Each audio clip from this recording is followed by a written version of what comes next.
welcome to episode 284 of the Grip Strip Podcast, the can openers edition of the Grip Strip Podcast. My name is Philip Matthew. I'm your host.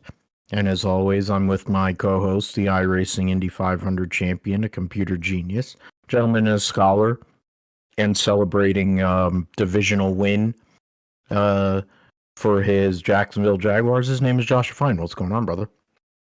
Doing great, Phil. Of course, yeah. Great to be back on the show.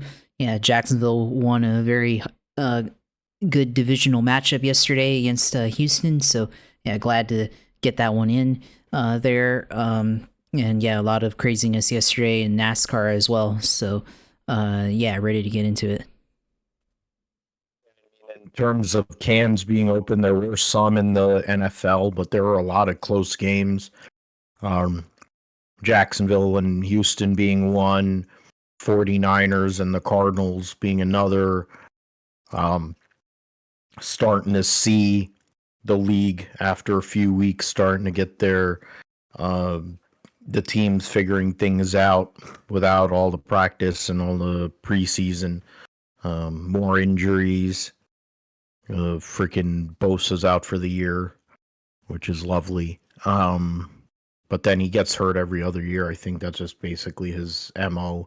I think it must be like a Bosa family trait or something, that because all the damn steroids and other performance-enhancing drugs they've probably done over the years, that they're liable to get hurt every other year. Convenient that he got another extension, but whatever. We'll get into all that in terms of the NFL, but we'll talk about Ryan Blaney and his and Penske's domination at New Hampshire Motor Speedway this past weekend in the Mobile 1301, advance into the round of 8. We'll talk about Hendrick's performance, which generally was pretty solid. On the flip side of that was Toyota's performance, which wasn't great. Only 2 Gibbs cars in the top 10, the 2311 cars outside the top 20, Denny Hamlin going and sending Keebler Gibbs because Keebler Gibbs is an idiot.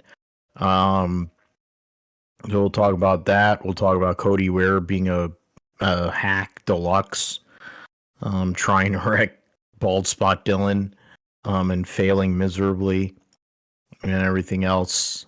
Points going into Kansas. Corey Heim. I mean, how much more? You just say Corey Heim. That's just the truck series. Corey Heim tied Greg Biffle for most wins in a season. In one truck series season, there's still 4 races to go. So has a chance to blow that record away. Frankly, he could have been at 9 wins 2 months ago if they had closed some more races down. So the guy is capable and ready for Cup.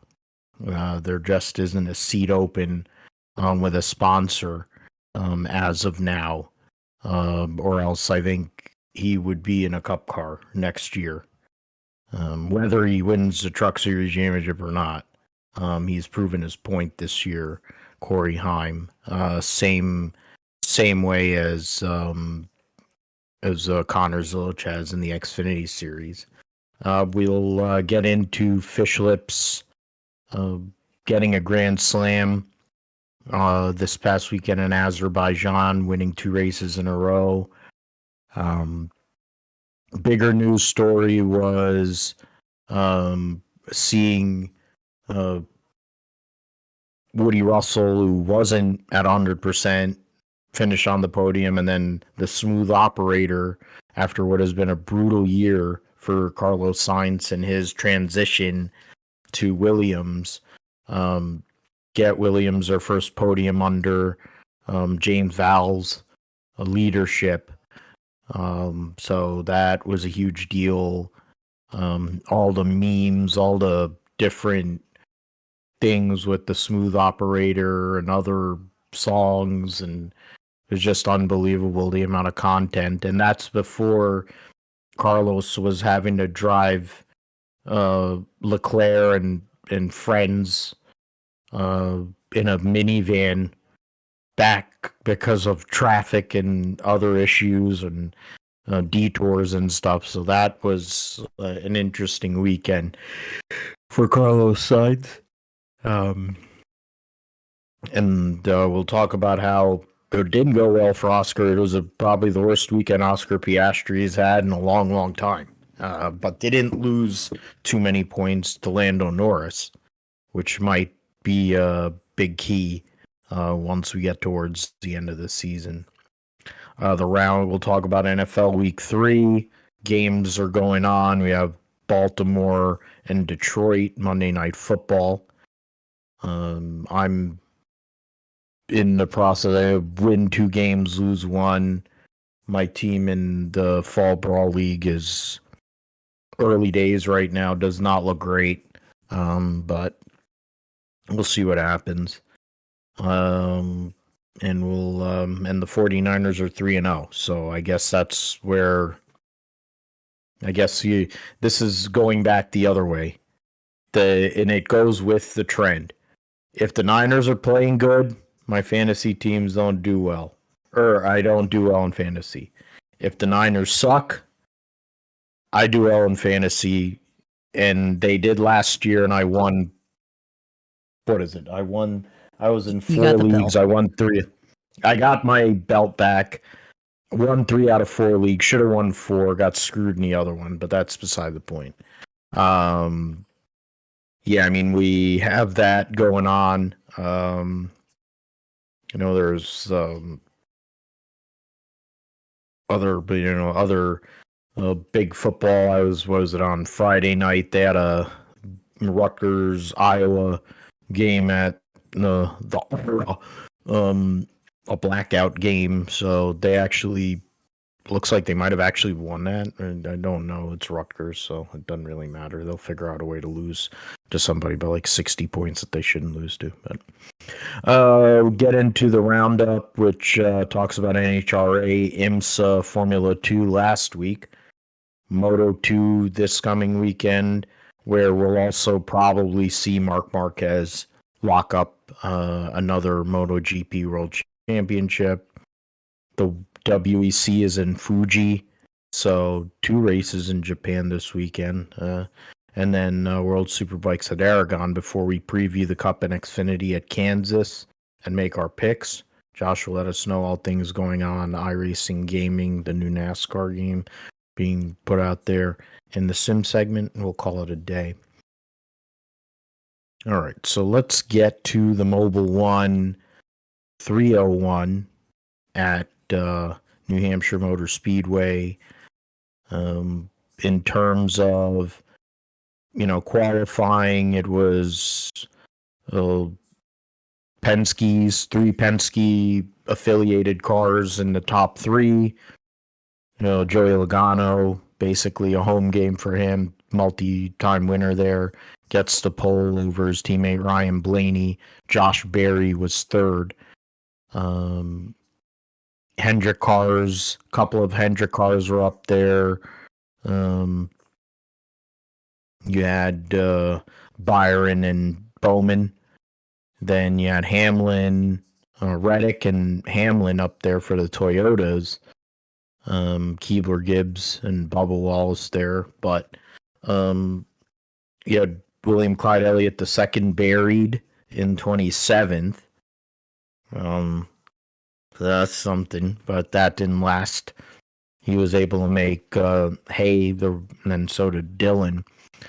But in the race itself, once you got into this race, it was really 2 drivers. It was Logano who won stage 2, Blaney who won stage 1. They led basically the entire race. Nobody led more than 19 laps outside of that, and that was Chase Briscoe, who ended up leading 19 laps. And I mean, in terms of this race, Blaney had to work for it. Barry, after what was a brutal round one, did everything he could to try and win that race, get a second win of the season, and be the first time that the Wood brothers would have multiple wins in a season. I think probably since the 1980s, if that had happened. So that would have been big for them. But Ryan Blaney went out there, Josh, and just said, he said, I'm gonna go and put one on y'all, and his performance, they mentioned it in the broadcast. His performance the second half of the season, ever since he got over the hump, got that win at Nashville, probably, if not the best car, one of the 3 or 4 best cars there's been since Nashville, I would say, on the circuit. It seems like basically every week we're seeing the 12 car in the top 5, no worse than the top 10, on tracks that may not suit his style. He's making the most out of finishes. Penske, which has been off in a sense, he's outperforming that equipment. But this weekend they had a great setup, and Logano was up there, didn't have the long run pace. Barry might have had the best car out of that whole group, but Ryan Blaney's trying to go out there, get that second championship, go and truly put his name out there as a long-term guy. I mean, he is the most popular driver. You could tell when he got out of that race car and for his post-race celebration,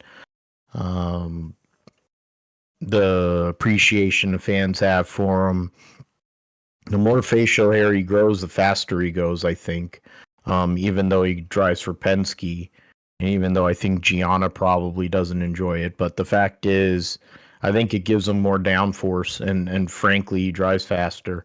And this MFer, he wants to go out there, get that second championship, and it would separate him, get him past some of his buddies like Clyde and Larson and the like, even Brad Keselowski, and Martin Truex, and those guys are going to be in the Hall of Fame.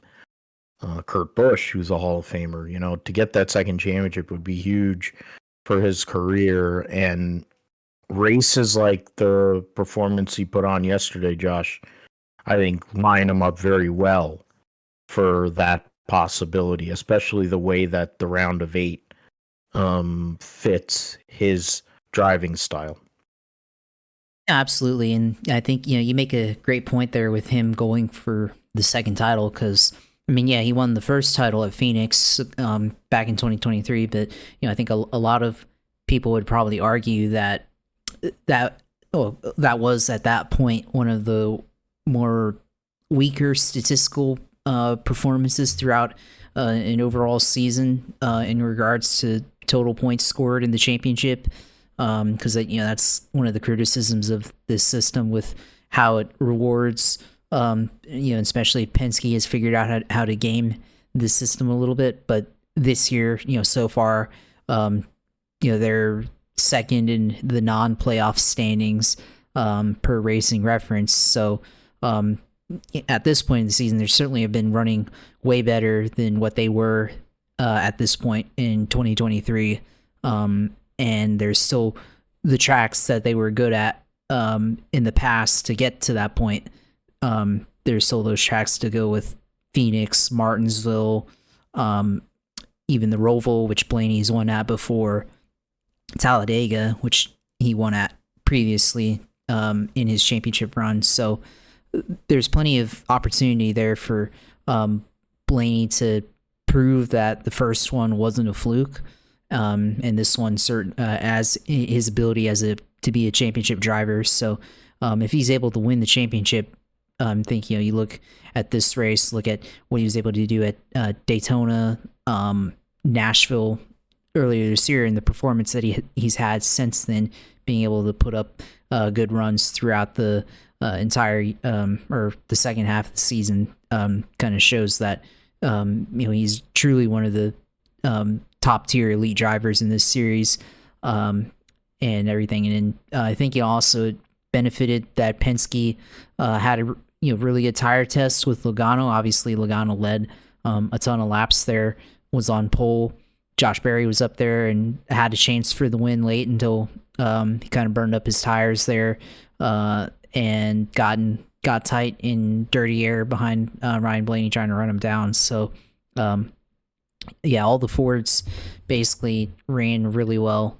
Cindric was the only one that didn't really have a good run there, but basically, 3 of the 4 Penske's had a great run throughout the entire day there. So, for Blaney now, doesn't have to worry about the craziness of the Roval or anything like that. Now he can just focus on getting championship 4 or down to the round of 8. So look for him Talladega and Phoenix. I mean, even Las Vegas to a lesser extent, could be a threat at any of those tracks to make it into Phoenix. So great win for YRB, and looking forward to seeing the rest of this round to see who else makes it in. Of course, Logano looking solid. I mean, I didn't think he would make it to.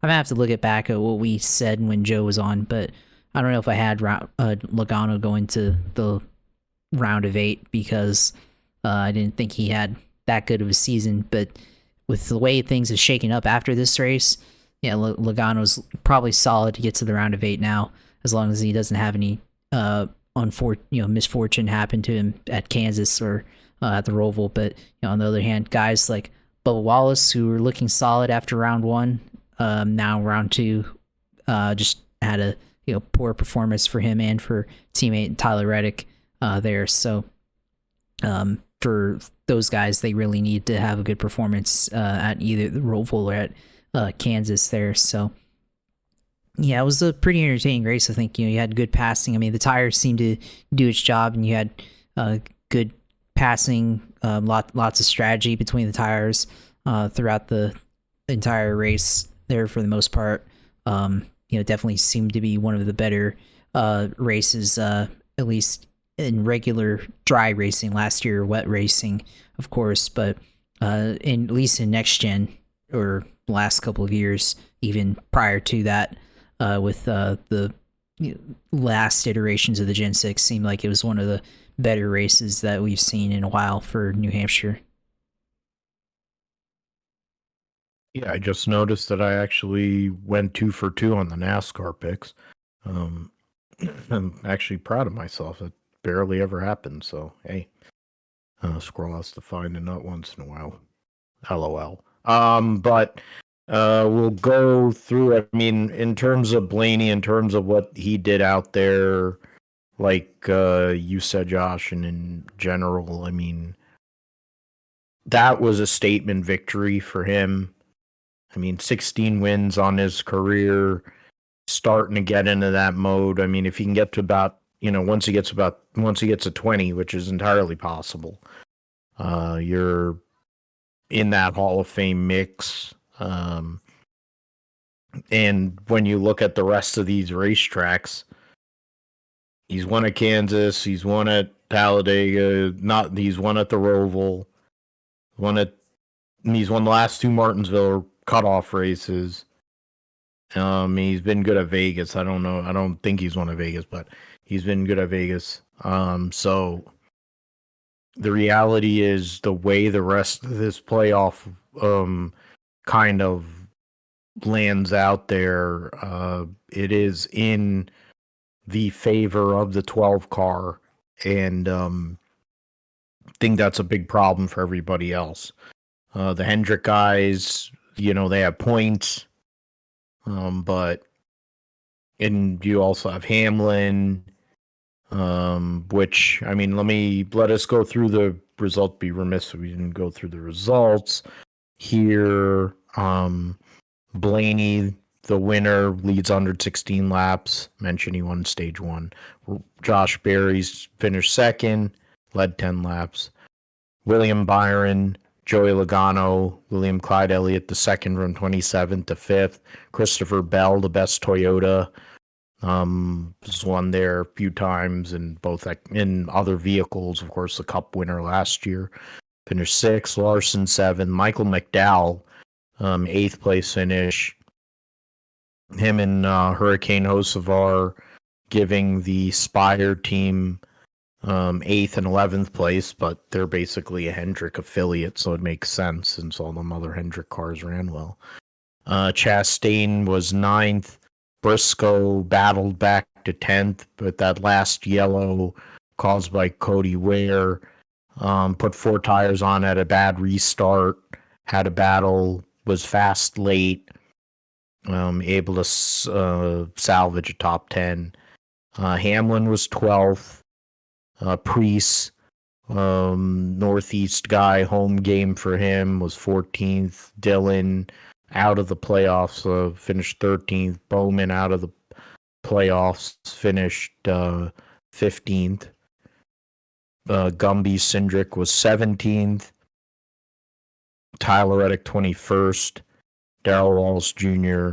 was 26th a lap down. So brutal performance for him in this situation. But I mean, I think the other main storyline that'll come from this race is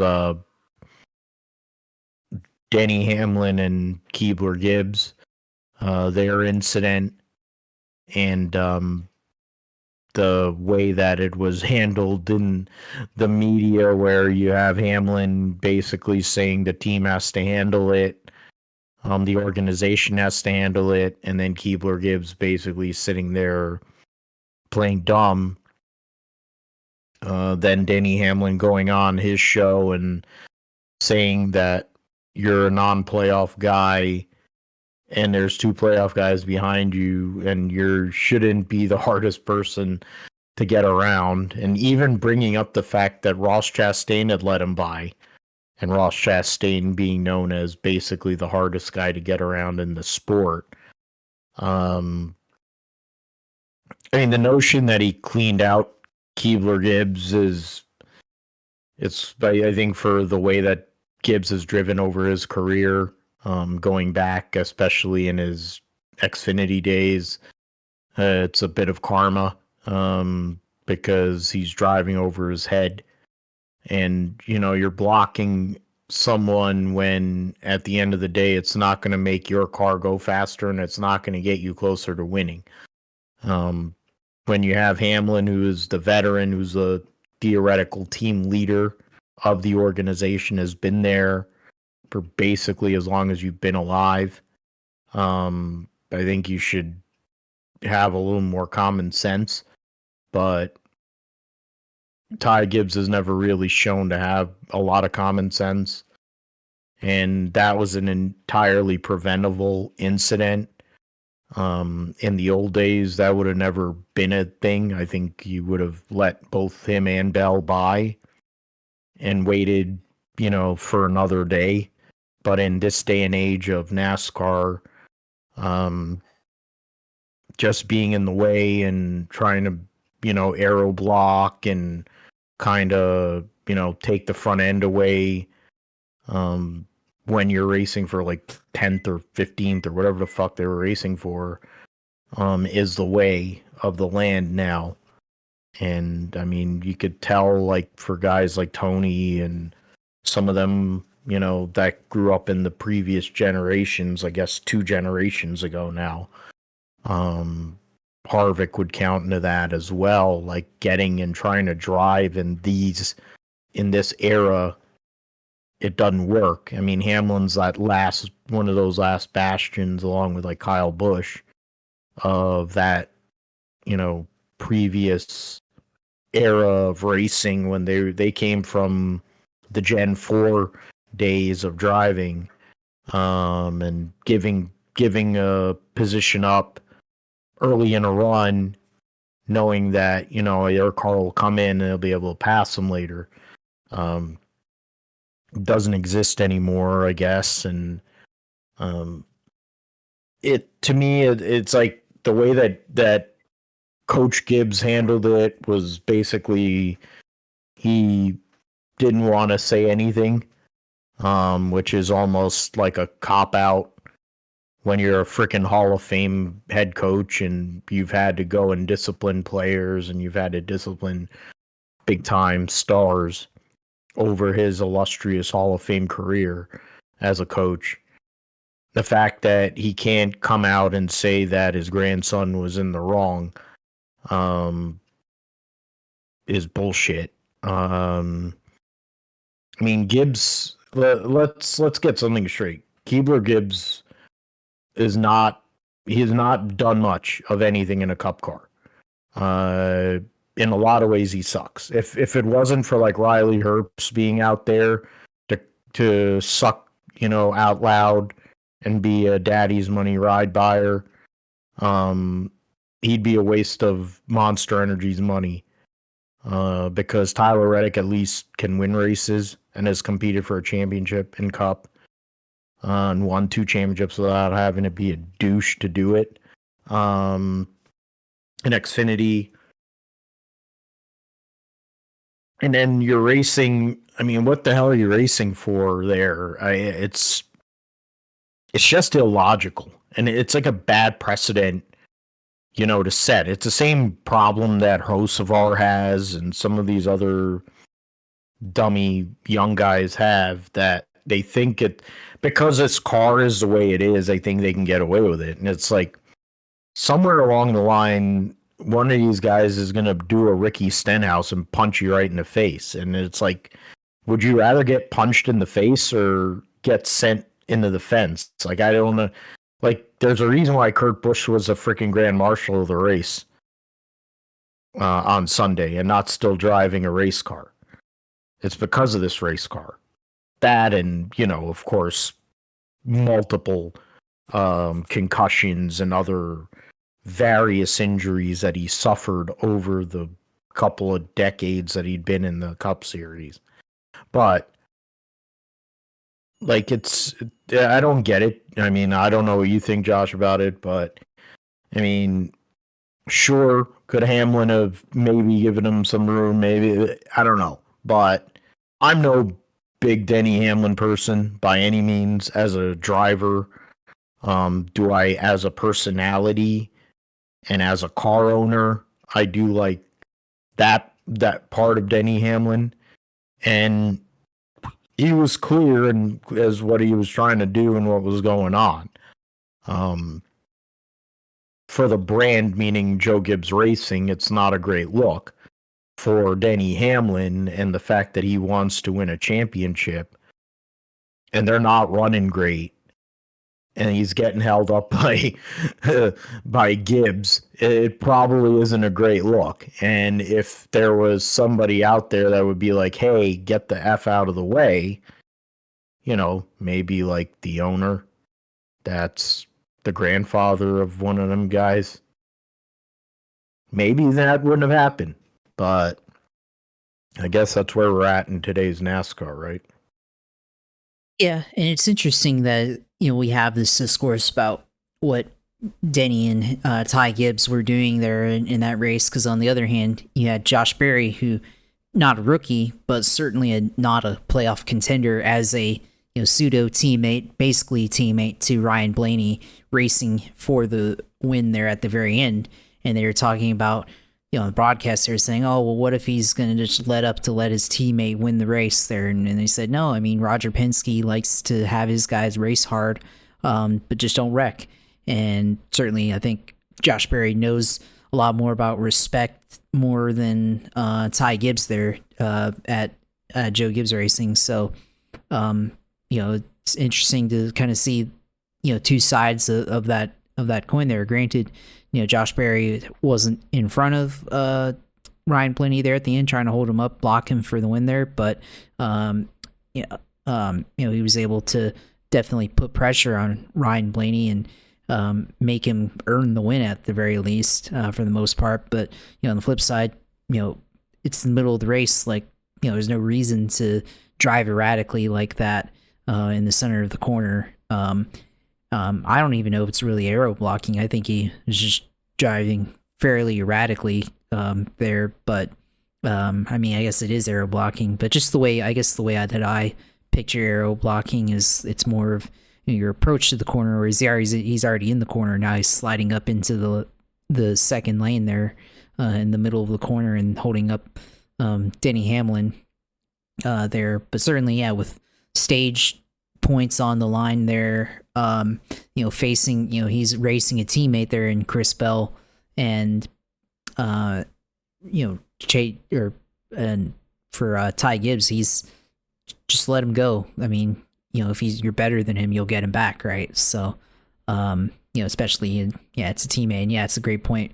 Ross Chastain even let Denny by earlier in that race. So, definitely, it's a lesson to be learned for Ty Gibbs if there is one there, and certainly, you bring up what he's done, what he's brought to the Cup Series, and it's a whole lot of nothing, and it's interesting with all the attention and stuff that he gets on his team, whereas Corey Heim in the development pipeline, kind of blocked by Ty Gibbs in a way, because I think there's a reason why Corey Heim hasn't moved up into Xfinity at the very least, and I think it's because of Ty Gibbs.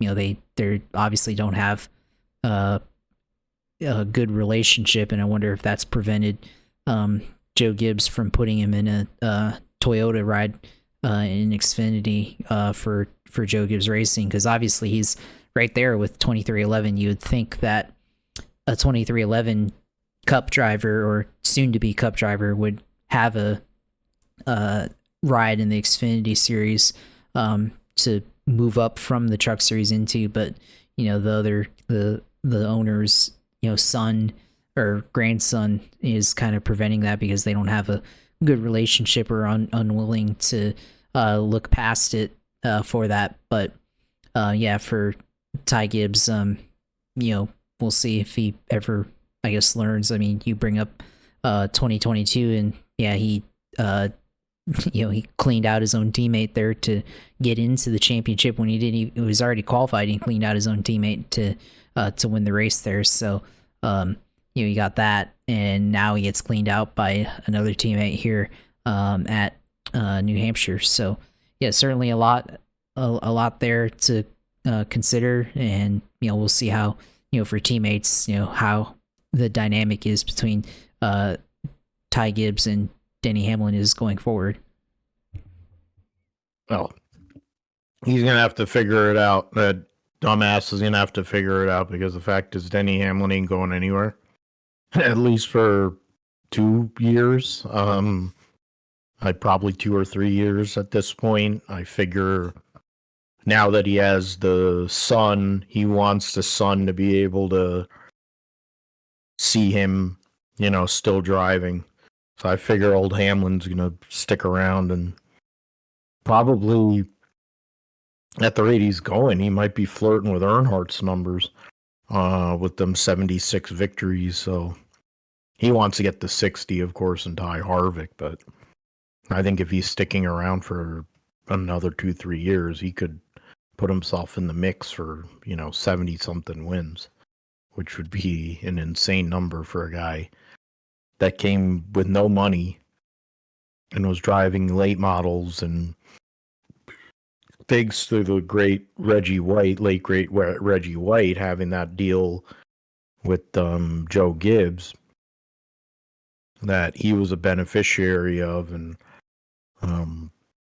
was able to make it through and become what he has become. But Gibbs is one of these young guys that really needs either an attitude adjustment or like some sort of reality check, because you're in a big time ride. I mean, he's as bad or worse than freaking Logano, and they fired Logano. He's never gonna get fired. He's just like Austin Dillon. And I mean, what does he want to be? Does he want to be a 20th place driver most of his career? Or does he think that he carries himself like, I mean, of course he's like 4 feet tall, so then he already has a Napoleon complex. But the fact that he thinks he's better than, his own teammates, and it's like Briscoe walked in the door, and was trying to figure it out, was outperforming him, and then he finally went out and won. He's already won 2 races in 20 something, driving a Gibbs car. Bell's been one of their, Toyota's put so much money in him. It's the same way they put so much money in Corey Heim, and they're wasting him. And if Ford had any clue, I think they should have thrown the bank at him and been like, here, we'll give you whatever you want. Come and drive for us. Like, to me, that just screams, negligence. But then it's Toyota.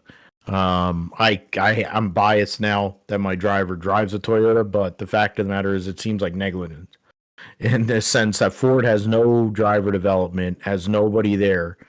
He's not even getting moved up. He's been in a truck series for like 100 years. For what? He literally finished, 6th or whatever a couple of weeks ago in a cup car that runs once every 3 months. Like, what the hell is going on? And you're telling me that you're harboring a Smurf who can't drive a damn cup car. Like, he drove for the 2311 team, and Bubba was beating his ass. And then when he had to fill in for Kurt Busch, then he's had Kyle Busch's stuff, the team, whatever, essentially the makings of what was Kyle Busch's team for how many years. And he still hasn't done nothing. Like, come on, man. I don't know, but it's nepotism, so it is what it is. Blaney locked into the next round, of course. Byron plus 47, Larson plus 41. The real intrigue, I guess, is Clyde is plus 14 and Briscoe is plus 12 over Chastain. Gumby is minus 19, Reddick minus 23, and then Bubba minus 27. Going to a racetrack which has been a 2311 racetrack over the years, a Toyota track in general. So you would figure that the 2311 guys will put in a good recovery here this coming weekend at Kansas. The Team EJP 175, it was Corey Heim. That's basically it. There's really nothing else that has to be discussed. He won both stages, led the most laps, got a clean sweep of points, had the fastest lap, so he had a grand slam. Pole won both stages. It's not even a grand slam, it's fine. Yeah. You got the pole, you got the fastest lap, you got both stages, and he won, so it's like 5, whatever the hell.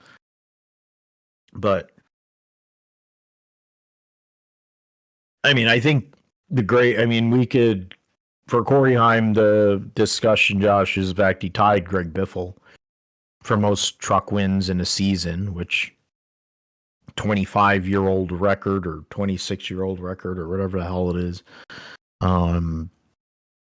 When you had the Killer Bees days at Roush Racing, when it was Biffle and Busch, and they were going out there and racing Jack Sprague, and Hornaday had left the series at that point, and Skinner was in Cup, so it was different time. But for Corey Heim to go out there and do what he's done, I mean, it's not a surprise. We've been talking about it all season.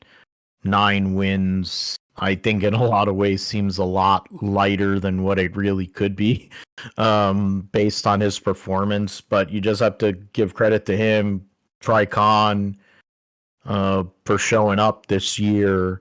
And I mean, the main competition, his main competition was right there, Lane Riggs and Chandler Smith, his teammate, who's going to be probably a big assist for him trying to win this championship. And then in terms of Corey Heim, I think the best assistant for him is Gio Ruggiero.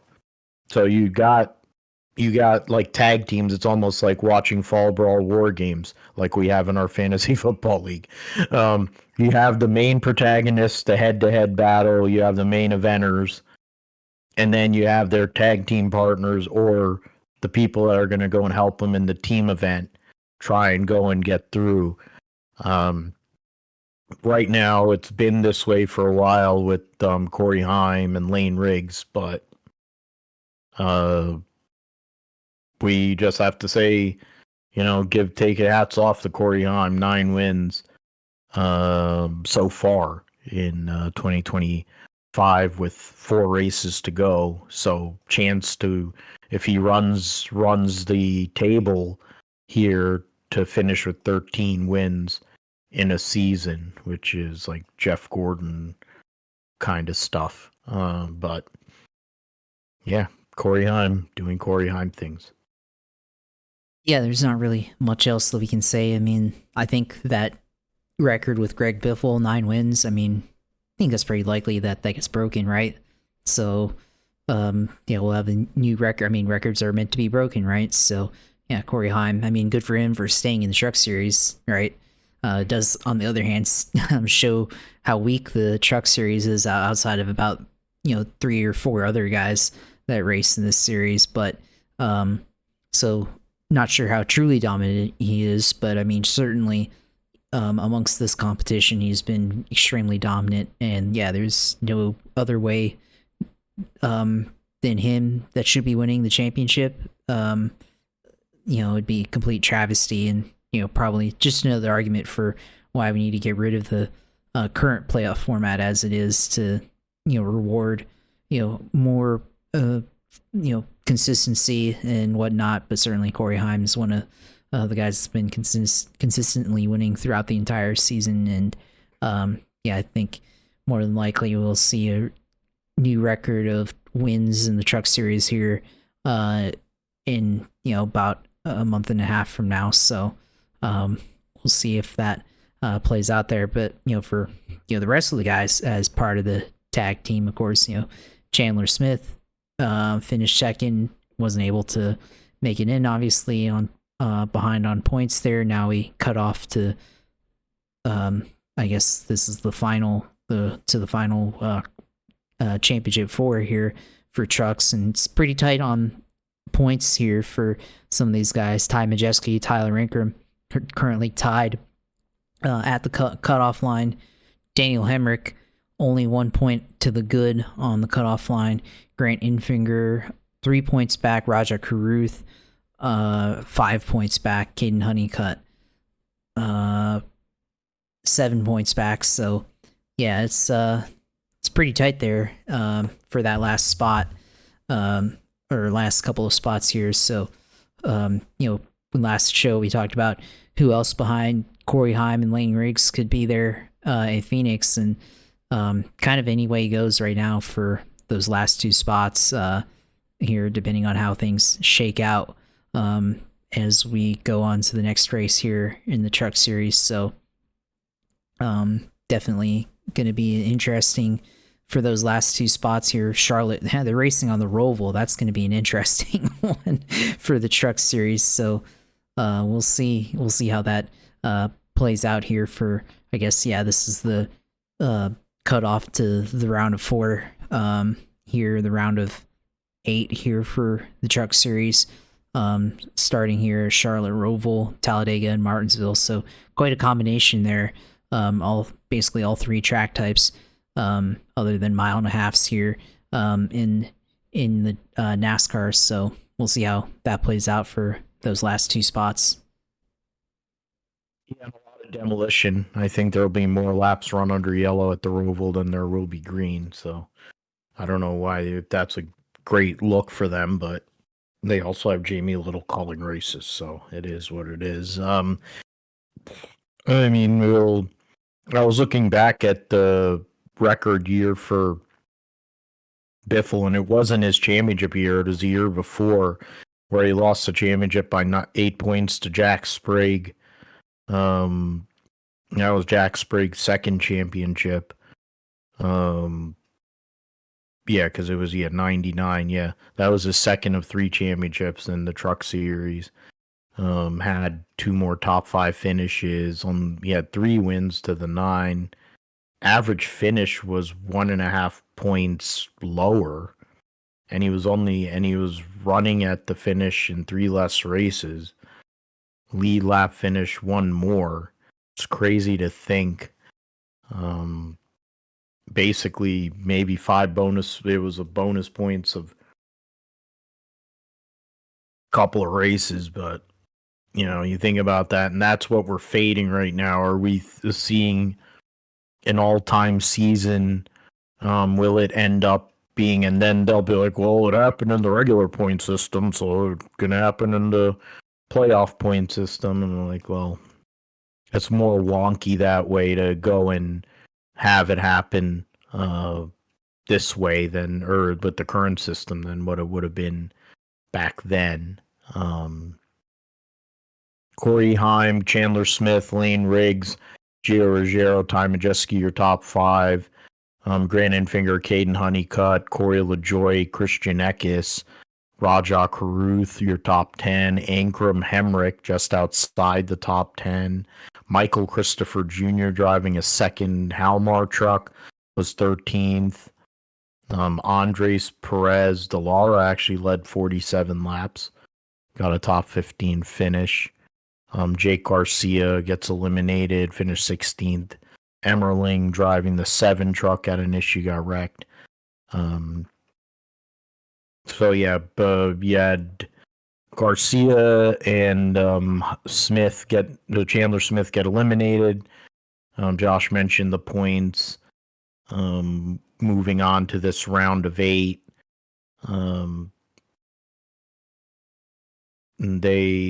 So reset driver points. So Heim has a 47-point lead on Lane Riggs.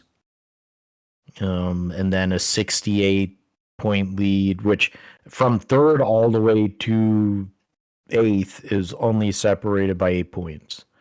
So that is pretty crazy. So I mean, anything goes. You're talking about the Roval, you're talking about Talladega and Martinsville. Heim doesn't have to do. He just has to show up, basically start his vehicle, and I guess basically just drive around for the next 3 weeks or 3 races, and he'll make the final 4 anyway. Honestly, think he's going to win the Roval anyway, so that'll lock him into so he could just drive around tailback at Talladega, not even try. And in Martinsville, he's won there in the wet. He's won there in the dry. So we'll see. I think Lane Riggs also is another one. But it's really intriguing. Those other 2 spots for to make it into the final 4, every position counts. So I think it's going to be really intriguing to watch. Hemrick, Majeski, who are more old school, who are cleaner. Throwback guys. Caden Honeycutt, who I think would probably also run under that realm. Most of these guys, I would say, would be that kind of driver. Ankrum, I think, could be a little more of a rough driver. I don't think Raja Caruth really wants that. Wants to go that route. Being Hendrick driver and all that stuff. Hendrick sponsored and all that. So we'll see how things roll. I think Ruggiero is going to want to get that first career win, and has a good chance to do that here in the next 4 races. The Formula One Azerbaijan Grand Prix was a Fishlip's benefit the whole entire weekend. Laurent Mekies, in his taking over of the Red Bull organization, has seemingly, I guess, re-energized the whole team. And they've made some good developments with their cars. Verstappen going out there getting pole by like a half a second, then going and winning by nearly 15 seconds. He's not, I don't think that the Drivers' Championship fully is in play for Verstappen to continue his championship streak, but I think he's proving a point for those that are F1 fans, or for whoever wanted to doubt how good he is. I guess this is a proof positive. When he doesn't have it, the absolute best of it, even now, he can still win and he can still be dominant. I think the greater story for that organization is that Liam Lawson got his best career finish in 5th.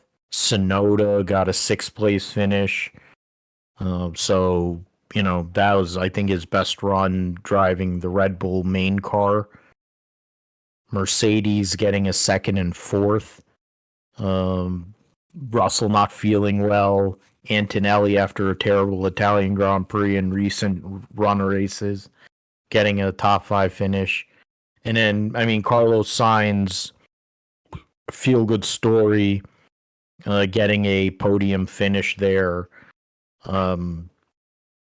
qualifying on the outside pole, and doing the smooth operation and getting the job done.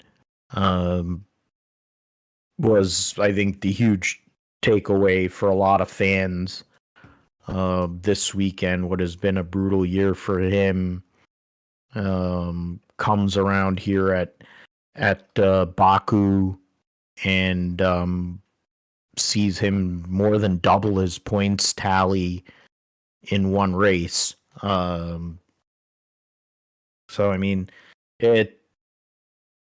Fishlips went out there, got that victory.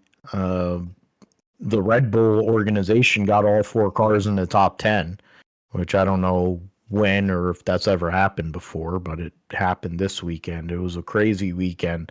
A lot of crashes in qualifying, a lot of mistakes, people who wouldn't make mistakes, like Oscar Piastri, making mistakes. Lando Norris having an opportunity to really make Piastri pay for said mistakes, getting a DNF, not even making it to getting it through lap 1, and instead finishes 7th, only gained 6 points, and sits 25 points behind, so basically a full race win behind Piastri. We have a few angles to go at it, but Verstappen showing why he is what he is, and then Lando Norris. Was this the window? Was this the door being opened and him not being able to close? Or has Piastri shown a little weakness now as we go to Singapore, which will have some similar characteristics as we get towards this latter part of the season, where maybe he's lost a little bit of momentum. Maybe there's a chance for Lando to crawl back and claw back that deficit that came largely from his power unit failure at the Dutch Grand Prix. Yeah, it's interesting to say. I mean, I think Piastri should be able to get it back really easily. You'd have to think that this was just a simple mistake here for him crashing out on the opening lap to start off the race. So yeah, that obviously huge championship implications there. But it does keep the door open for Lando. But I think it also, given that Max won again, does actually kind of open the door to potentially Verstappen even throwing his hat into the ring, because he's still mathematically eligible for the championship. So yeah, if Piastri has more races like this where he has bad luck, or I mean, he just doesn't have to finish in the points, right? Doesn't matter how it falls, but obviously if he has another crash, engine failure, strategy fiasco, it would definitely open the door for Lando to take that. But definitely think, though, I mean, obviously Verstappen dominated this race, but at the same time, I think for Lando, this definitely, that was an opportunity, and they didn't capitalize as much as they could have with that race. So it's definitely opening up slightly for both of those drivers, for Lando and for Max, to get that. So yeah, another kind of crazy race here at Baku, which always kind of has fairly chaotic events, I feel like, for F1. And it's crazy that for this race, Lando, but Carlos Sainz got a podium before Lewis ever did. So yeah, it's crazy to think how that played out there. But yeah, and George Russell up on the podium there. So yeah, definitely another interesting race there here at Baku, and certainly could be a turning point. Could be. We thought a couple weeks ago that Piastri kind of had this kind of wrapped up, but maybe not. Maybe there's still more left for Verstappen and for Lando Norris. I mean, for Verstappen, it's, I think, more of adding to the legacy, even though he probably won't be the champion and continue his run after winning 4 consecutive, building momentum within the team with the new regulations going into 2026, I think is a big deal. Likely scenario of Hajar coming in as a teammate, also, which seems to be on the cards anyway. Lawson and Sonoda essentially racing for a ride, because Arvin Lindblad is gonna likely move up. So that's another piece of the puzzle there. That's just within the Red Bull situation. For Norris, chipping away at the points. I don't know if he's going to get a door open that big for the rest of the season, though.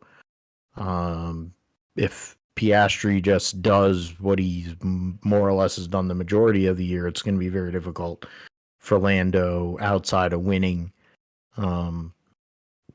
to go and pass Piastri. And I don't think Piastri wants to go out there and have another weekend like he had at Singapore. Honestly. Yeah, Lando 7th. Lewis was in 8th and was supposed to let Leclerc by, but didn't. And then Hajar rounding out your top 10. The points, Piastri, I mentioned, 25 points out of Lando Norris. Verstappen in 3rd. George Russell in 4th. Leclerc, that's what is it, 43 back of Verstappen. Then Leclerc is 35 and 47 behind Russell. Hamilton is 44 behind Leclerc. So huge gaps there. Antonelli 7 points ahead of Albon. Then you have a huge cluster of drivers, starting with Isaac Hadjar at 39 points, going all the way to Alonso, or actually Esteban Ocon, who's currently in 15th. They're 11 points separating, was it 3, 4, 5, 6, 7 drivers there. So a lot to look at in terms of the back end of the top 10. Sainz, with his second place finish, gets himself to 12th with 31 points. Liam Lawson, with that top 5 finish, gets himself to 30 points, tying Alonso. Sonoda ties himself with Pierre Gasly with 20 points. So, and still Colapinto, the only, and Doohan, the only drivers that have not scored points this year. So that's on the drivers. In terms of the teams, McLaren basically, I think at Singapore will lock up the Constructors' Championship. The Constructors' for second through fourth has now all of a sudden become somewhat interesting. There's 18 points separating Mercedes and Red Bull now.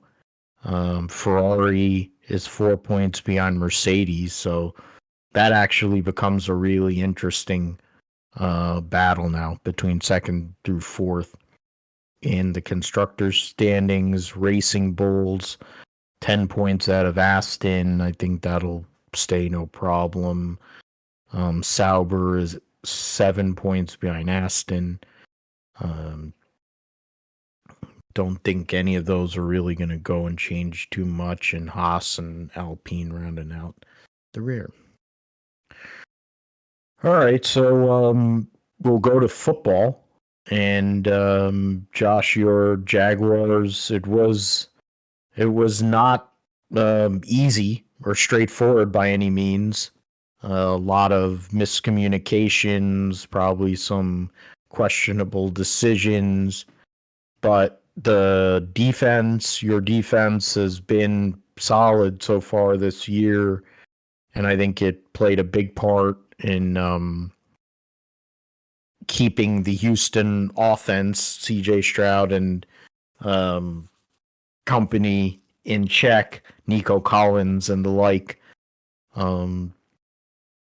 Even with Trevor going and throwing medicine balls and the whatever, but I'm mixing him up with Mac Jones. Mac Jones did throw a medicine ball. He tried to kill Christian McCaffrey, but did throw bad. There was one bad decision by Trevor, but in the end, got a win. And in that division, getting past Houston, the way Tennessee's looking, I mean, Indianapolis is a different discussion with Indiana Jones and whatever, but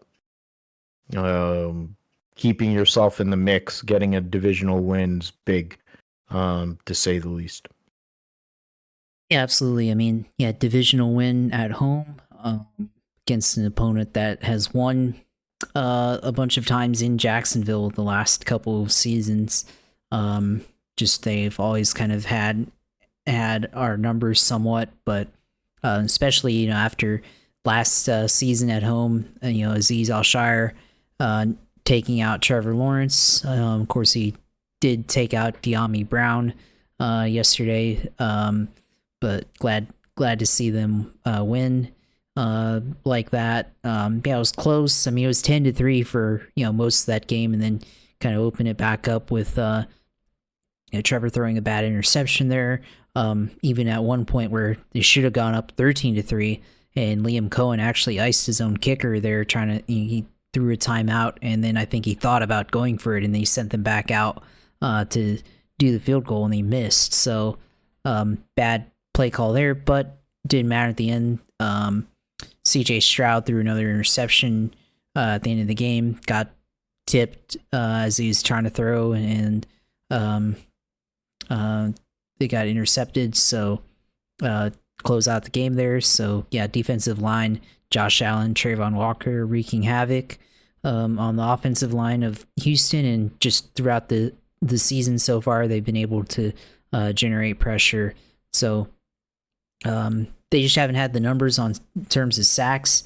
So going next week, coming weeks, we'll see how they're able to do, and if they can convert some of those pressures into sacks there as well. And then also got to give probably a game ball to cornerback, new signing for them, Jordan Lewis, just been complete animal in the passing defense games. So just been able to get interceptions, defend passes, being able to just be around the ball quite a bit. So good for him there.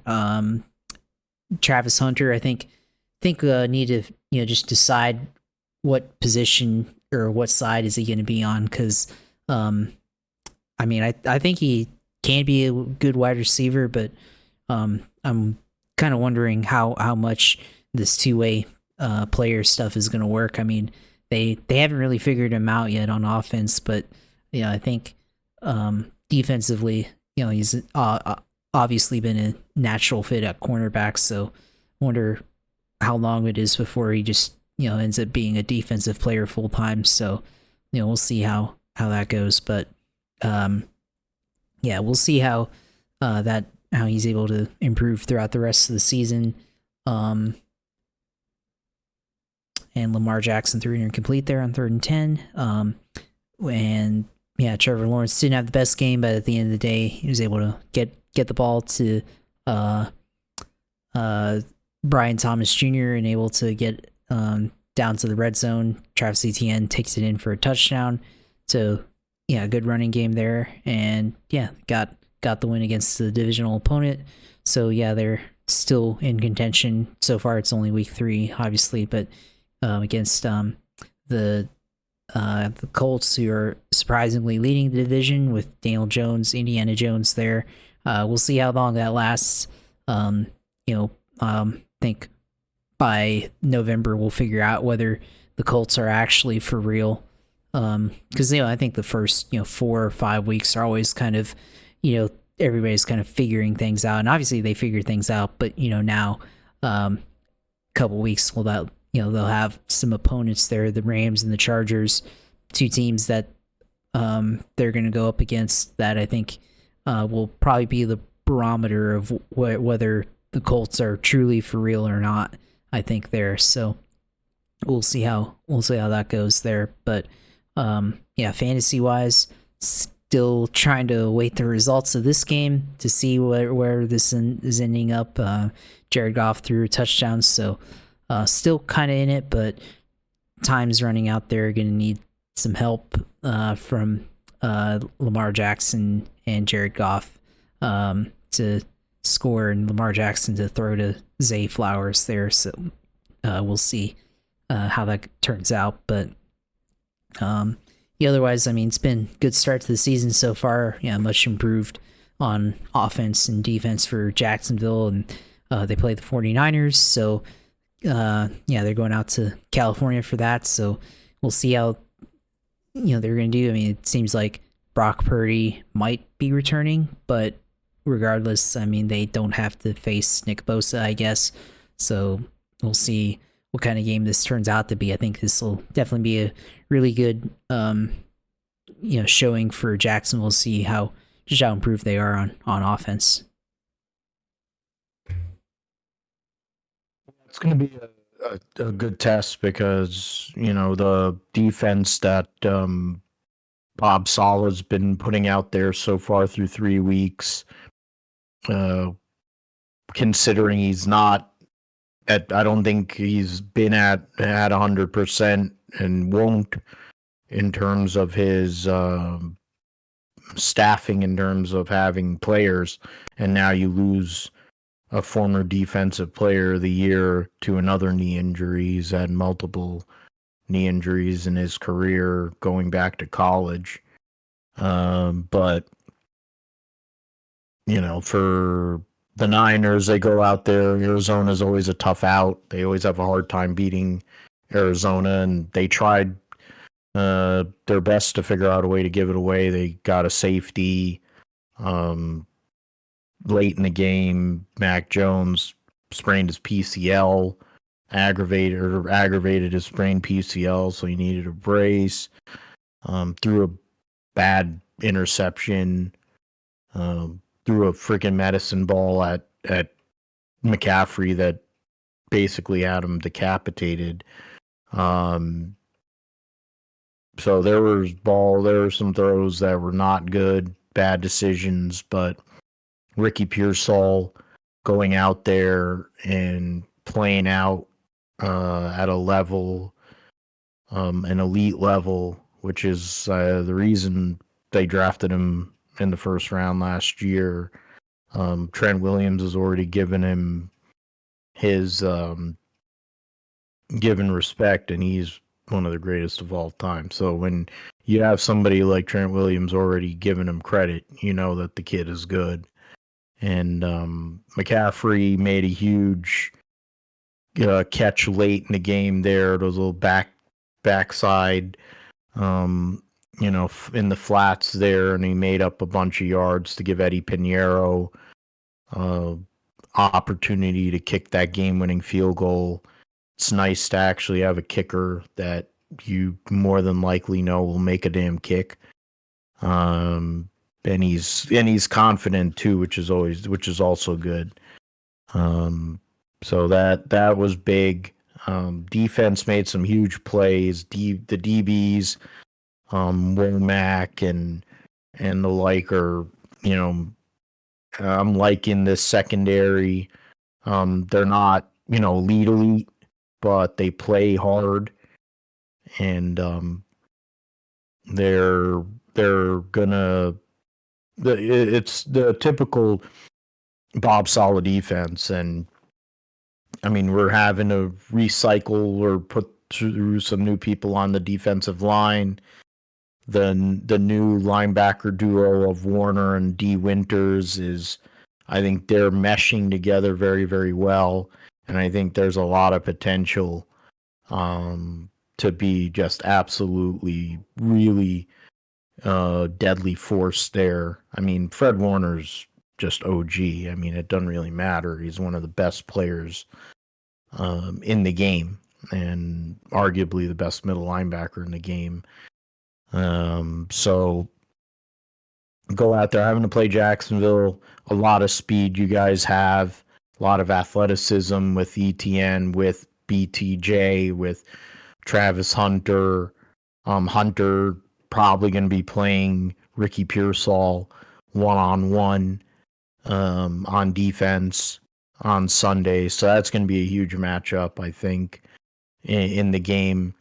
If Brock is in the game, it changes things up a lot in terms of the running aspect.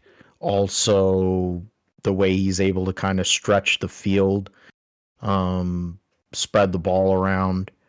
I think he's more of a tactician. He's better with the ball than Mac Jones.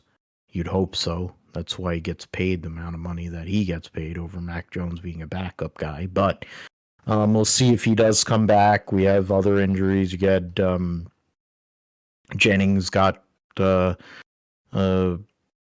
sat for last week. If Jennings can play this week, it spreads out that offense and makes some of those key interior guys that you've had to draft or you have drafted have to make some big plays, and also having to go against the freaking one of the greatest tackles in the history of the game in Trent Williams. But the rest of the offensive line is not as elite, of course.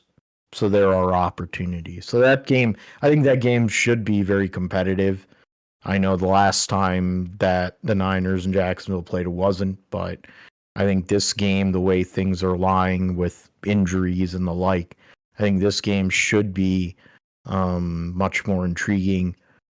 Cohen bringing different energy to the table, different calls. Going to make Bob Sala work for it, make Coach Shanahan have to show up with a good game plan this coming weekend. For me in fantasy, my team in Fall Brawl got destroyed, or is in the process of getting destroyed. My other two teams are winning pretty handily, so 2-1 week. Right now, I'll go to 2-1 in my one of the leagues I won last year, the league that I didn't even know I was going to be in or play in. I'm in second place right now, and I'm going to I think, what is it? The first place guy is going to lose, so I'm going to take the lead in the league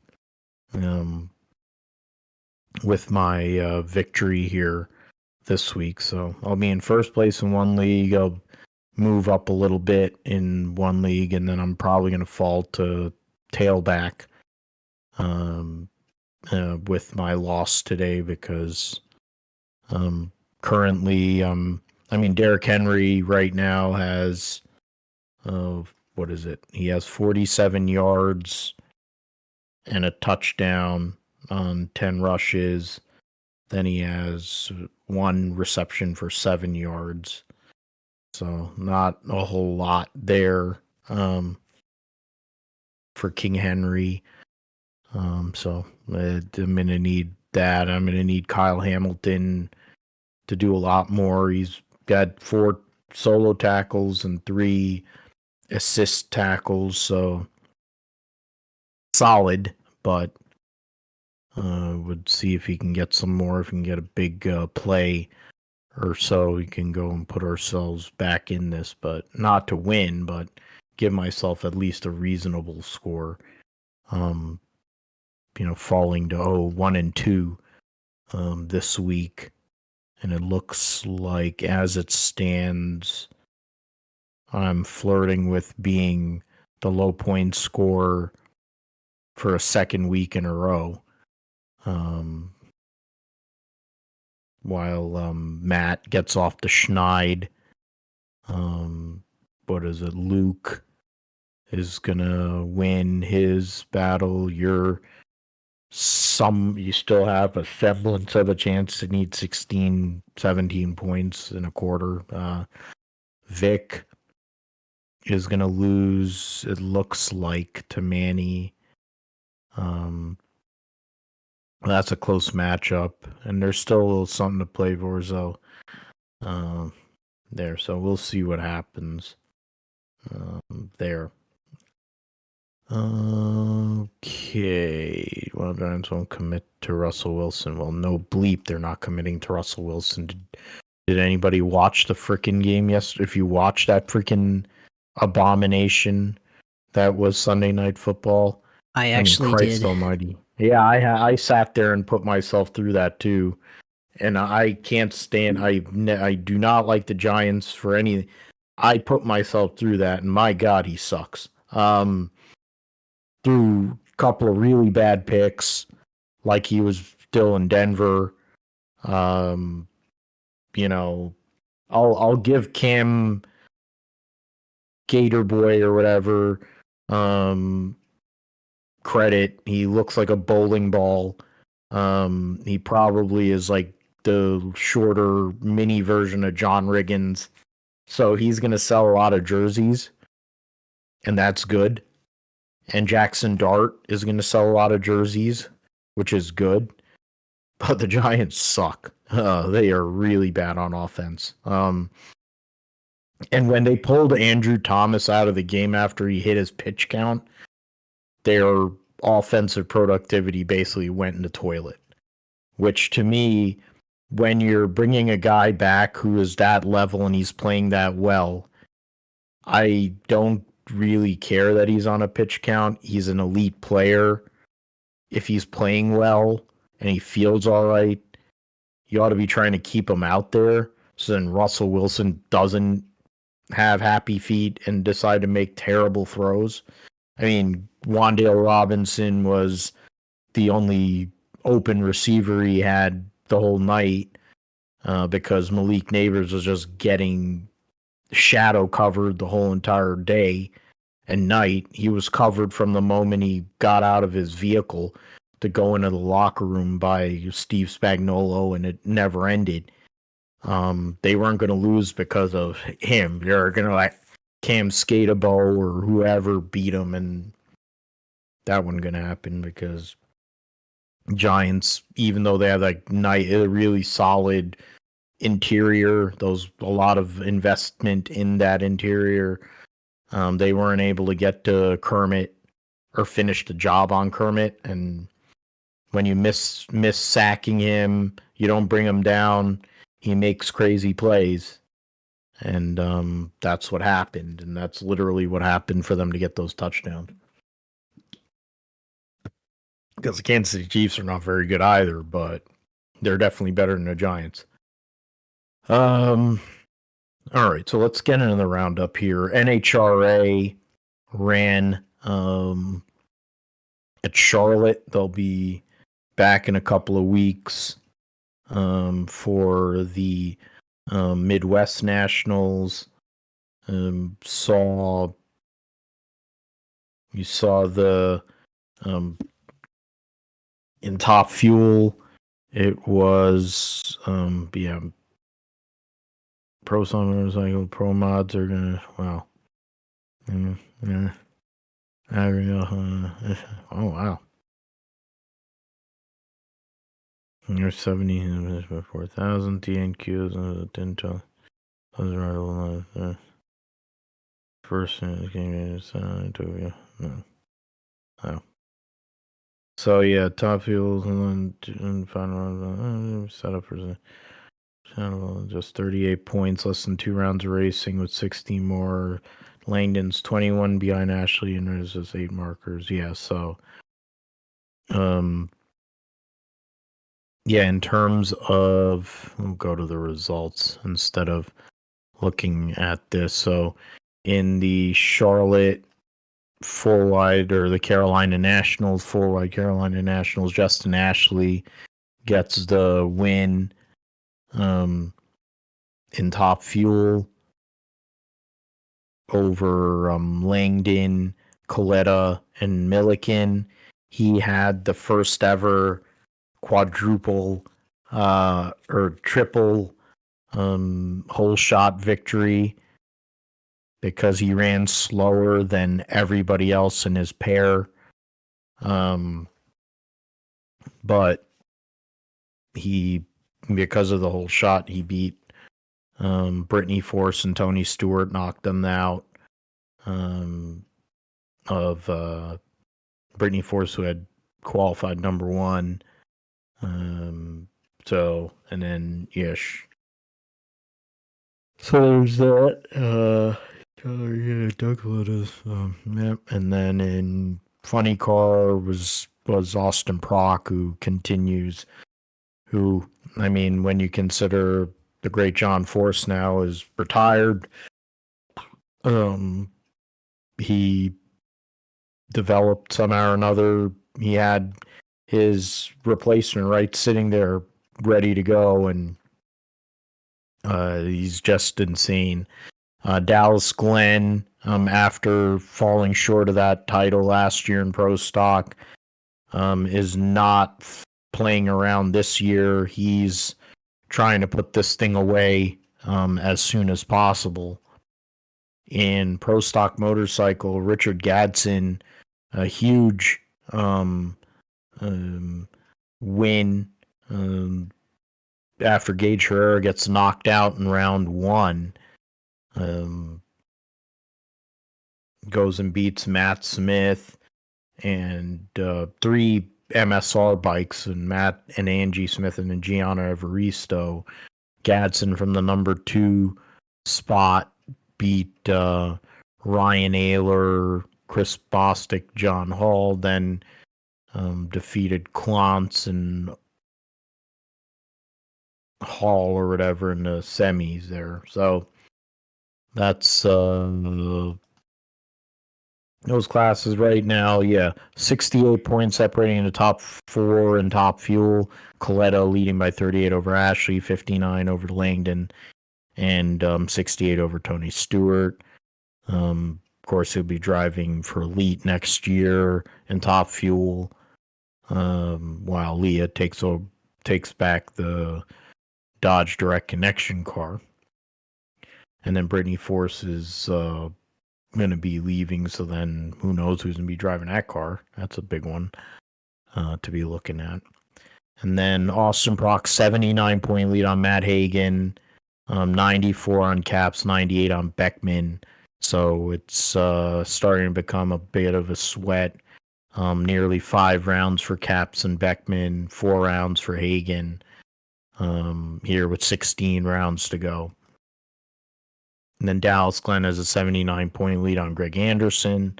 So really it's a 2-driver race, and it's within the KB Titan situation. Richard Gadsden has an 8-point lead on Matt Smith. John Hall, 66 points back in third. And then Gage Herrera, 71 points back. But I would not count out Herrera whatsoever in terms of him trying to go and defend and keep his title. He's a 2-time champion, trying to be a 3-time champion in the Pro Stock Motorcycle class. 6 hours of Indianapolis in IMSA. Don't have that there, so we'll go. The Honda. Oh, wow, that's a shame. Robert. TireRack.com battle on the bricks sees Cadillac go and get the win for the first time. The Wheel and Engineering Cadillac team getting the win over the Wayne Taylor, number 10. And then the 60 of Bloomquist and Braun for Kerb Agajanian, rounding out your podium. The Meyer Shank cars 3rd and 5th. BMW's 4th and 6th. Best Porsche was only 7th. So,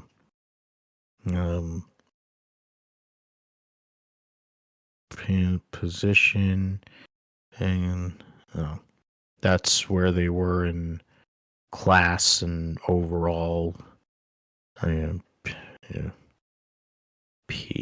So, and then in LMP2, Seth Thomas, Mikkel Jensen, Hunter McElray for TDS Racing gets the win over Inter Europol, and then the Riley 74.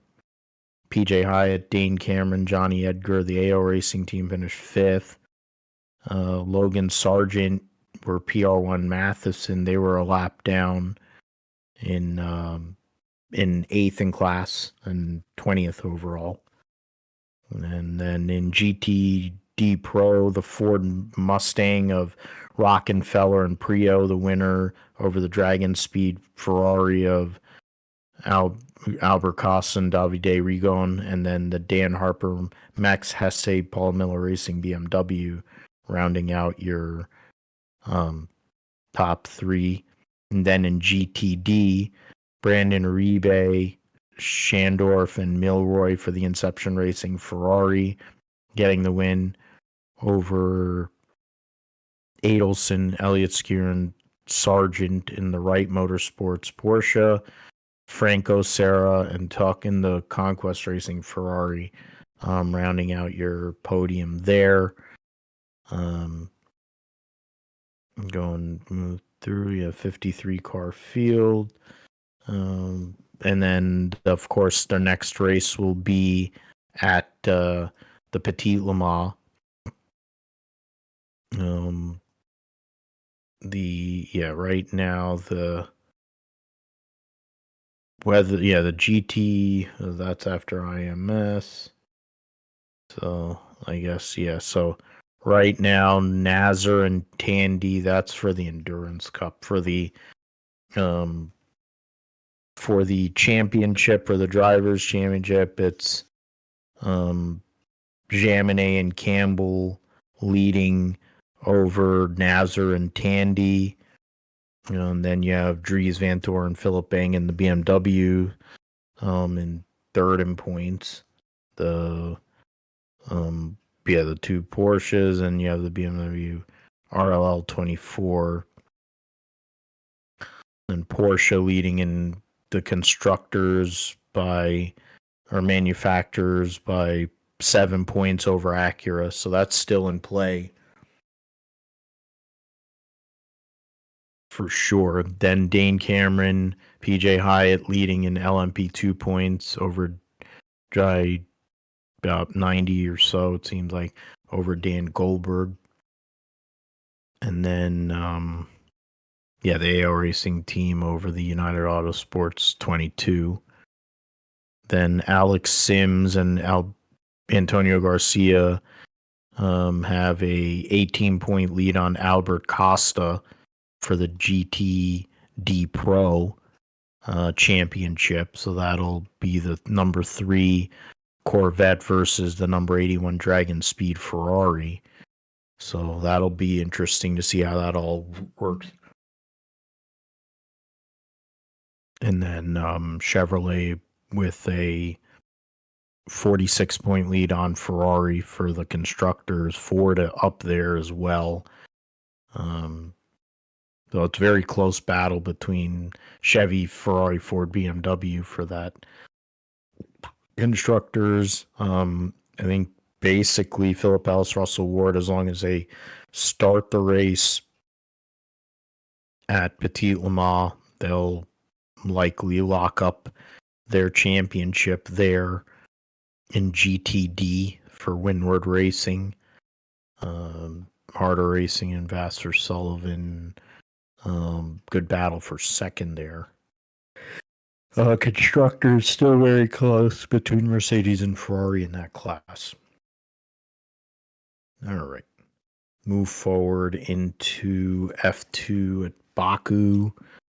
Was a bring it up. Where are we? Calendar and results. So Daniel Boganovic getting the win in the sprint race, and then Jack Crawford, the feature race winner. So big win for him. In the sprint, Boganovic led a high-tech 1-2 with Luke Browning. Alex Dunn was third, Crawford fourth. Fornaroli was fifth. Vayshore, Mini, Martans, Dirksen, Arvin Lindblad. Montoya was 15th. And Kushmini fell out. And Pepe Marti also fell out early in the race. Then in the feature I mentioned, Crawford wins over Dirksen, Boganovic, Mini, Fornaroli, Lindblad, Villagomez, Vayshore, Seb Montoya, Tomomiata, rounds out your points finishers. Kushmini double DNF. So then the standings heading into the last 2 rounds of the season. Stenshorn. Easterson was dropped. So it makes sense because he sucked. So Luca Fornaroli currently is 18 points ahead. 19 points in 18. 9. Right? 18, yeah, 19 points out of Jack Crawford. They'll be taking a long break before they finish their season at Qatar and Abu Dhabi. So Crawford battling to finish second in the championship. Browning's only 8 points behind him. Vayshore is probably the last person that really does have a chance. He's like about 40 points back, though. It's had a rough stretch of races here since winning at the feature at Austria. Crawford had that 2 double no point scores at Monza and Spa, which are probably going to be the reason why he doesn't win this championship, but we'll see what happens. Moto 2 will be at Motegi. Of course, we'll see what Joe Roberts is able to do this weekend. See if he can compete, get a good run out of it. I mentioned that Marquez probably goes and gets the championship done this weekend. Highly likely there. WEC will be at Fuji next to last round of their season. There's a lot of questions in regards to BOP and streamlined rule sets for what the LMH and LMDH categories. So we'll see if more news comes from that this coming weekend at Fuji. And then World Superbikes will be at Aragon, and then Raskat Lyoku, who has factory seats over and under 2026. Yeah, so Raskat Lyoku has won 12. It's crazy to think that he's won 12 consecutive races to take a 39-point lead in the championship. And if you go all the way back to the Czech race, he's won 14 out of the last 15. So guy's going to MotoGP trying to win another championship on his way out, but it's going to be interesting to see what they're able to do there. Ducatis are very good at Aragon, supposedly, so we'll see how that all coincides. Garrett Gerloff, currently 16th in points, 20 points out of the top 10. Starting to see if he can go out there and do something here in these last few races of the season. You have 3 more rounds to go. You have Aragon, then you have Estoril, and then Jerez to end the 2025 season. So, let's move on to the Xfinity Series, the Kansas Lottery 300, this coming weekend. 39 drivers so one car as it stands will go home. You have, Leitz in the 07. Butterbean will be in the 11 this weekend again. I guess that's what we're going to see next year. Smithley in 14, Eckes or Caruth driving for Hendrick in the 17, Justin Bonsignor in the 19 for Gibbs, Staropoli driving for Sam Hunt this weekend in the 24. Austin Green in the Jordan Anderson 32. We have Massey Alpha Prime 45. Honeyman back in the 70. Cole Raz driving second AM Racing Ford. And yeah, so doesn't say, let me go back there. Doesn't Kyle Weatherman will be in the 91. They have a TBA on 35. So all right, so let us look at. So I picked first. So Josh, you get first dibs here on the Xfinity Series side at Kansas. So are we looking at Connor Zilich or Justin Allgaier, or are we picking somebody else?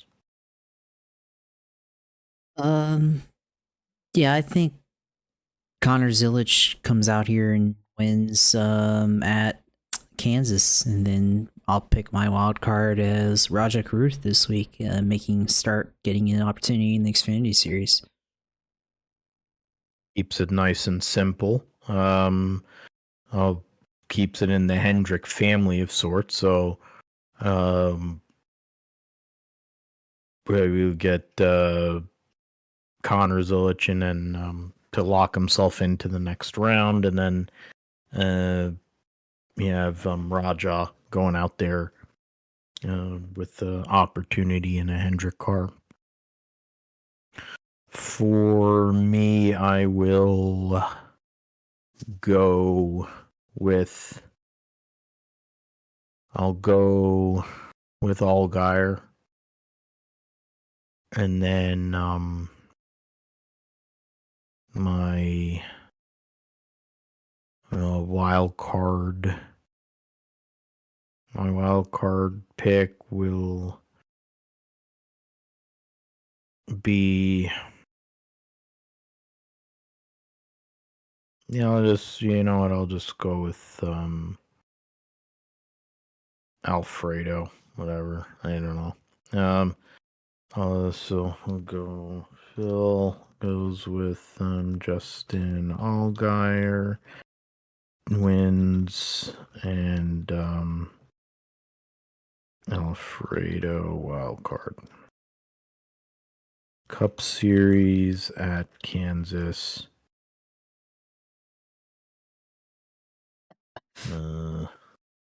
Is the Hollywood Casino 400. Second race of the round. 37, so no issues with anybody failing to qualify. The only non-chartered entry is the 44 JJ Ailey.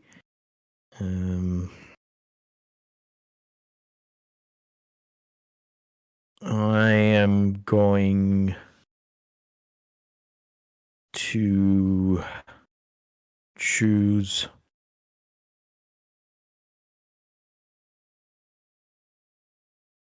I'm going to go out there and I'm going to choose Tyler Reddick to win. It's a track that has been a great track for 2311. They had a bad week last week. Come back out there and they put one down in a spot where they could really use it. And in terms of a wild card choice, I will go with.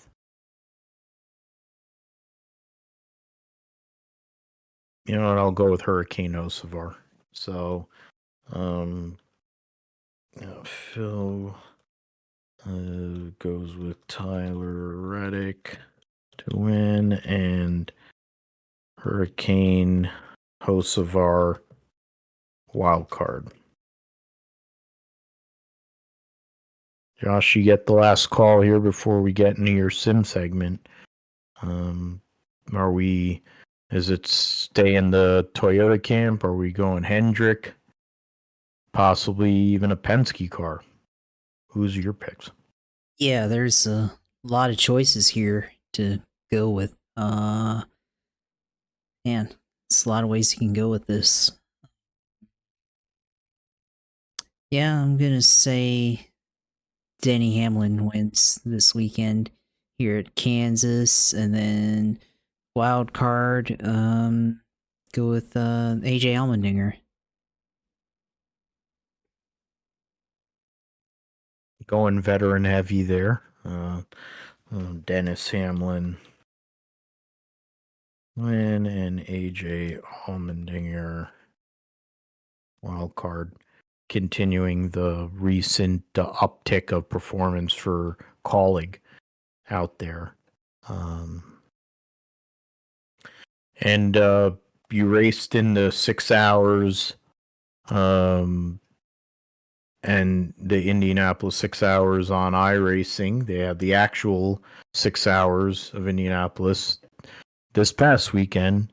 What else will be out there in the world of iRacing and gaming this coming week? Yeah, for me, I did do the 6 hours of Indy as we talked about before. Which funny enough, I mean, watching that race, a lot of we talk about in iRacing, a lot of the argy bargies in GT3 and GTP in endurance racing, and LMP2 tends to end up being the clean class a lot of times. But it's funny, on Sunday, a lot of the argy bargy was in LMP2, and it seems like at least this season, from what I've been able to watch, it's been the case there, RG Bargy and LMP2. But in iRacing, of course, I mean, I think, we talked about the NASCAR 25 trailer release gameplay. A lot of gameplay released last week, so that's good there. Did watch a video that was actually fairly critical recently of NASCAR 25 and a lot of the things that still left to improve. I still need to watch the full video, but he did make some good points about how the car should look like, or physics wise, on corner exit. With the way, I guess, Anthony Alfredo was running his line at Homestead, where he should have, been on track to hit the wall at Richmond, I guess, in that video with Alex Bowman's car there, and some of the, I guess, inconsistencies with the AI. So, a lot of praise. A lot of people have talked about praise for this game in recent weeks, with some of the gameplay being released now finally. But it's good to hear some criticism, I guess, just to get somebody that has some good perspective on motorsports games and racing games in general. And this was coming from somebody that's I guess used to be in the industry. So I'll send that to you and Joe afterwards and watch that. But I thought it was pretty interesting. Guy Ryan Moody on YouTube there, who provides a lot of football content and criticism and Madden and college football, but he's also in the industry, or he was in the industry for NASCAR. So I thought that was a good video on the criticism there. So a lot of good points made were made there. So otherwise for me on iRacing, tried to do some Gen 4 at Auto Club, and some racing on GR86 series at the Roval over the weekend. Sports car racing this week.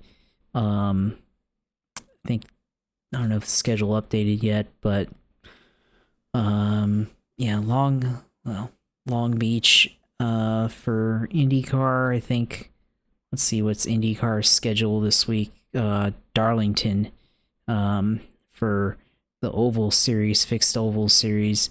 The NXT Oval Series this week is at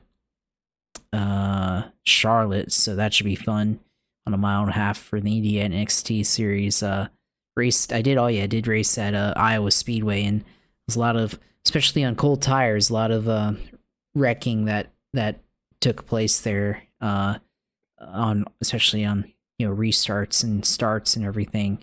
And Cup Xfinity at Kansas, of course.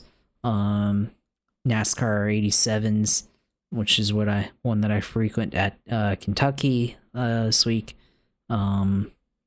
See at the Gen 4 series that I raced last week. That's at North Wilkesboro, so that should be interesting. Short track there for Gen 4 series. And then on the sports car side, got MX5s, Mazda MX5s at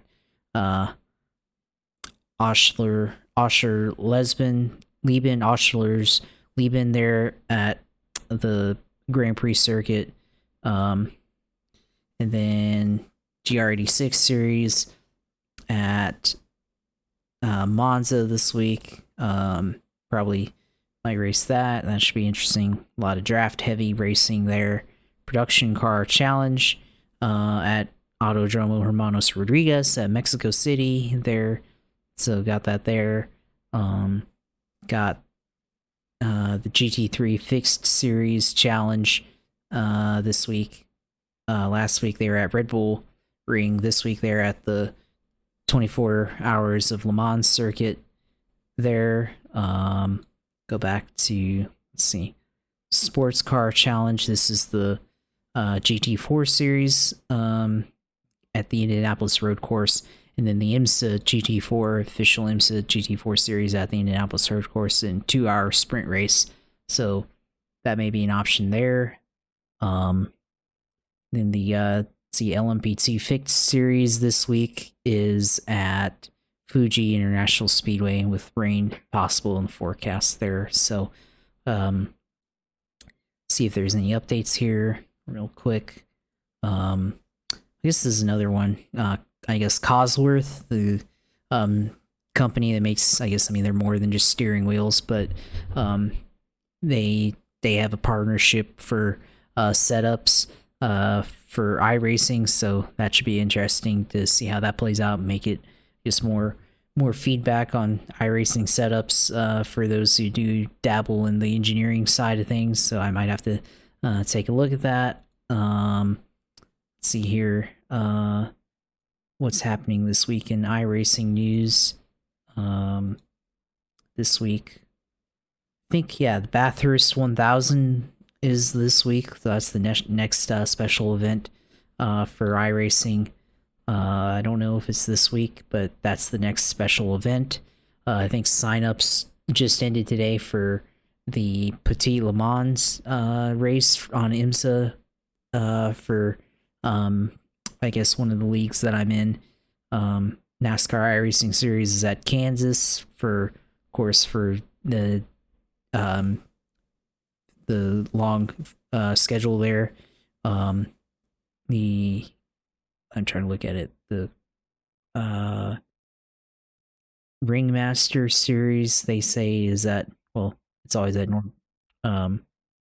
Nürburgring there. Oh yeah. And then Draft Masters Gen 4 at Talladega, the Rainmaster Challenge, Watkins Glen on the boot. So and then we're getting back into the swing of things here, iRacing Season 4. So a lot of updates that came through, as we've said. Looking forward to getting onto the sim this week and running some things on there. So should be interesting with NASCAR 25 a couple weeks from now to be released. So we'll look at that on there and see how that goes. Then probably have to do something this week on iRacing. So for me, as always, you can look at my iRacing streams on Twitch TV/usailor2. You can go on there and follow all my streams, and then of course Twitter page at JB Hellfine on Twitter, and then of course YouTube page Scripture Podcast.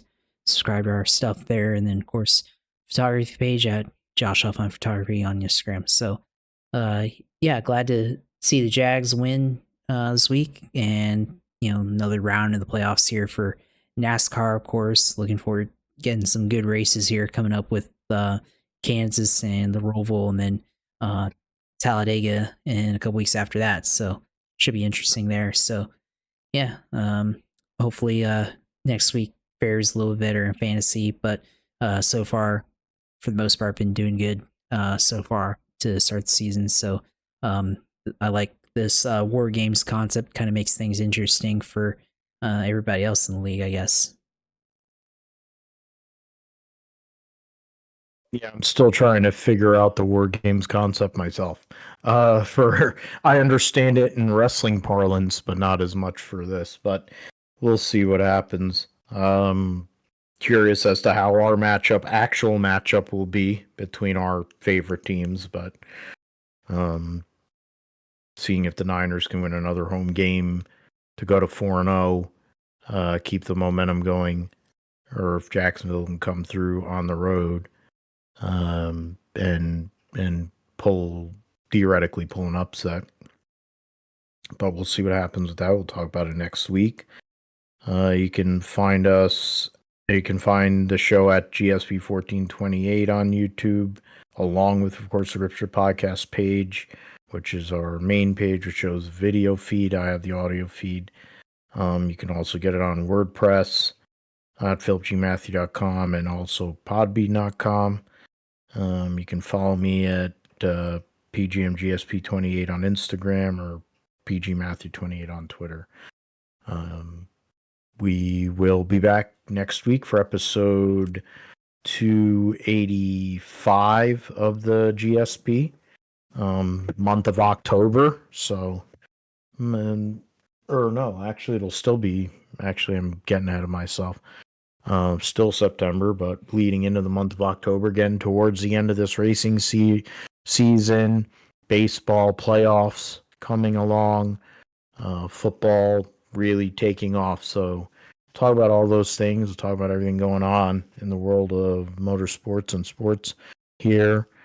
We thank you for listening, subscribing to the Gripster Podcast, and we'll see you next time.